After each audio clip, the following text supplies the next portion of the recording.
আল্লাহ রসুল সাল্লাল্লাহু আলাইহি ওয়াসাল্লাম বলছেন, যখন রুকু করবে শান্ত হয়ে যাবে। তুমি তো রুকু করতে আসো, আমরা আল্লাহর সামনে নত হয়ে নিজের দাসত্ব প্রকাশের জন্যই তো নামাজে দাঁড়াইছি। কিচ্ছু পারিনি, সব মাপ, কিন্তু মাথাটা নিচু করে রুকুতে গেলাম, দাঁড়ালাম।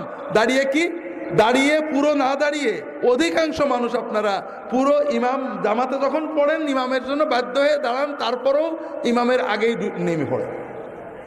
আর যখন একা পড়ে সুন্নত, হাই হাই কি পোড়া কপাল। রুকুতে সামি আল্লাহু লিমান হামিদা কি করে বলে জানি না, এইটুকুটেই সেজদা ছিল। সেজদা আল্লাহু আকবার, সুবহানাল্লাহ সুবহানাল্লাহ, আল্লাহু আকবার আল্লাহু আকবার, মানে একেবারে সোজা হয়ে বসে।